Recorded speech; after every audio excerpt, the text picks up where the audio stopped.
നാളെ സെപ്റ്റംബർ 5 നമ്മൾ അധ്യാപക ദിനമായിട്ട് ആഘോഷിക്കുന്നത്. ഇന്ത്യയുടെ രണ്ടാമത്തെ പ്രസിഡന്റായിരുന്ന ഡോക്ടർ എസ് രാധാകൃഷ്ണന്റെ ജന്മദിനത്തിൻ്റെ അന്ന്.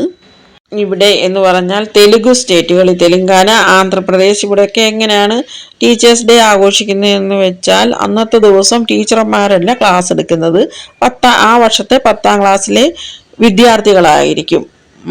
പെൺകുട്ടികളാണെങ്കിൽ സാരിയിലും ആൺകുട്ടികളാണെങ്കിൽ പാൻസും ഷർട്ടും ഒക്കെ ഇട്ട് ടീച്ചർമാരുടെ കണക്ക് ഒരുങ്ങിയായിരിക്കും വരിക. സീറ്റ്സ് ഒക്കെ വിതരണം ചെയ്ത് കഴിഞ്ഞിട്ട് അതാത് ക്ലാസ്സിലെ ക്ലാസ് ടീച്ചർമാർ അവിടെ കസേരയിലിരിക്കും. ഓരോരോ വിദ്യാർത്ഥികളായിട്ട് വന്നിട്ട് ഇങ്ങനെ കാലിൽ ഇങ്ങനെ പൂവിട്ടിട്ട് അനുഗ്രഹം മേടിക്കും. അങ്ങനെ റെസ്പെക്ട് ഇവിടെ പ്രത്യേകിച്ചും വിജയവാഡയിലൊക്കെ ആണെങ്കിൽ നല്ല ടീച്ചർമാർക്ക് നല്ല റെസ്പെക്ട് ഇനി ഉണ്ടാവുമോ എന്നറിയത്തില്ല. ഇതുവരെയും കേട്ടിട്ടില്ല. അതായത് ടീച്ചർമാരെ ഇങ്ങനെ ഉപദ്രവിക്കുന്നതൊക്കെ നമ്മുടെ നാട്ടിൽ കേട്ടിട്ടില്ല. അതൊന്നും ഇവിടെ ഇതുവരെയും കേട്ടിട്ടില്ല. ഇനി ഉണ്ടാവുമോ എന്നറിയത്തില്ല. സാധാരണ കുട്ടികൾ റെസ്പെക്റ്റ് കൊടുക്കാറുണ്ട്. ക്ലാസ്സിൽ ബഹളം വയ്ക്കുന്ന കുട്ടികളും ഉണ്ട്. എന്നാലും കൂടുതൽ പിള്ളേർക്കും റെസ്പെക്റ്റ് ഉണ്ട്. നമ്മുടെ നാട്ടിൽ പണ്ട് മഷികോടയിലെ പിന്നെ ടീച്ചർമാർക്കെല്ലാം ഇരട്ടപ്പേരിട്ട് വിളി അതൊക്കെ ഇവിടെ ഉണ്ടോ എന്ന് നമുക്കറിയാൻ പറ്റത്തില്ല. എന്നാലും സാധാരണ പിള്ളേർ റെസ്പെക്റ്റ് കാണിക്കാറുണ്ട്. തിരിഞ്ഞു എന്തെങ്കിലും പറയുമോ നമുക്കറിയത്തില്ല. നമ്മൾ വിദ്യാർത്ഥികളായിരുന്നത് കൊണ്ട് നമുക്കറിയാൻ പറ്റി എങ്ങനെയൊക്കെയാണ് വിദ്യാർത്ഥികൾ പെരുമാറുന്നത്. ഇവിടെ നമ്മൾ അധ്യാപകരായിട്ടല്ലേ ഇരുന്നിട്ടുള്ളത്. അപ്പോൾ ആ രീതിയിലല്ലേ അറിയാൻ പറ്റൂ. അതുകൊണ്ട് പറഞ്ഞതാണേ.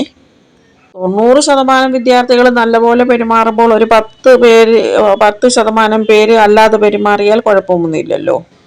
ഞങ്ങളുടെ സ്കൂളിൽ അധ്യാപക ദിനം ആഘോഷിച്ചതായിട്ട് ഓർമ്മയില്ല. ഇപ്പോൾ അവിടെ ആഘോഷിക്കുന്നുണ്ടോയെന്ന് നമുക്ക് അറിയത്തില്ല. ഞങ്ങളുടെയൊക്കെ പഠിച്ച സമയത്ത് ഞങ്ങളുടെ അധ്യാപകരെയൊക്കെ ഞങ്ങൾ ദൈവങ്ങളെ പോലെയാണ് കണ്ടിട്ടുള്ളത്. ഞാൻ ബഹളമൊന്നും വെച്ചിട്ടില്ല ക്ലാസ്സിൽ, അതുകൊണ്ട് ഞങ്ങൾക്ക് അറിയത്തില്ല. പിന്നെ ടീച്ചിങ് പ്രാക്ടീസിന് പോയപ്പോഴായാലും ആ കുട്ടികൾക്ക് നല്ല സ്നേഹമുണ്ട്. ഇപ്പോൾ വാർത്തകളിൽ കാണുന്ന കുഞ്ഞുങ്ങളെക്കുറിച്ച് മാത്രമാണ് പറഞ്ഞത്, അല്ലാതെ കേരളത്തിലെ പിള്ളേർ നല്ലതല്ല അങ്ങനെയൊന്നും അല്ല പറഞ്ഞത്. ഞങ്ങൾ കണ്ടിട്ടുള്ള പിള്ളേരെല്ലാം നല്ലതാണ്. പിന്നെ ഇവിടെ വാർത്തകളിലൊക്കെ ഇങ്ങനെയൊക്കെ പറയുന്നത് എന്താണെന്ന് അറിയത്തില്ല. നമ്മുടെ കയ്യിലിരിക്കുന്നത് ഒരു ഭാവി തലമുറയാണ്, അല്ലെങ്കിൽ നമ്മുടെ ദേശത്തിൻ്റെ ആ ഭവിഷ്യത്താണ് നമ്മുടെ കയ്യിലിരിക്കുന്നതെന്ന് ഓർത്തുകൊണ്ട് അധ്യാപകർ പെരുമാറിയാൽ ഒരു പ്രശ്നവുമില്ല. ഇപ്പോൾ ഞാൻ പ്രൈവറ്റ് സ്കൂളിലാണ് ഇവിടെ ആന്ധ്രയിൽ പഠിപ്പിച്ചിട്ടുള്ളത്. അത്ര വലിയ ശമ്പളമൊന്നും അല്ലല്ലോ കിട്ടുന്നത്. എന്നിട്ട് പോലും വളരെ ഹാർഡ് വർക്ക് ചെയ്തിട്ട് ആ കുഞ്ഞുങ്ങൾക്ക് കൊടുക്കാവുന്നതിൻ്റെ മാക്സിമം നമ്മൾ ചെയ്തിട്ടുണ്ട്. ക്ലാസ്സിൽ കയറി കഴിഞ്ഞാൽ പിന്നെ ഒരു നിമിഷം പോലും പാഴാക്കുന്ന അങ്ങനെ ഒരു സാഹചര്യമേ ഉണ്ടായിട്ടില്ല. അപ്പോൾ അത് കാണുന്ന കുഞ്ഞുങ്ങൾക്കും അങ്ങനെ ഹാർഡ് വർക്ക് ചെയ്യാൻ തോന്നും. അതുപോലെ നമ്മൾ എത്രത്തോളം അറിവ് സമ്പാദിച്ചിട്ട് അവരുടെ മുന്നിൽ പ്രസൻറ്റ് ചെയ്യുമ്പോൾ അവർക്കും അതുപോലെ അറിവ് നേടണമെന്നുള്ള ആഗ്രഹം കാണും.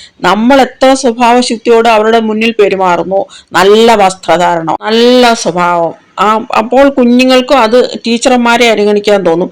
എനിക്ക് മനസ്സിലാക്കിയെടുത്തോളം നമ്മൾ വീട്ടിൽ മാതാപിതാക്കൾ പറയുന്നതിനേക്കാൾ കൂടുതൽ കുട്ടികൾ പ്രാധാന്യം കൊടുക്കുന്നത് അധ്യാപകർ പറയുന്നതിന് തന്നെയാണ്.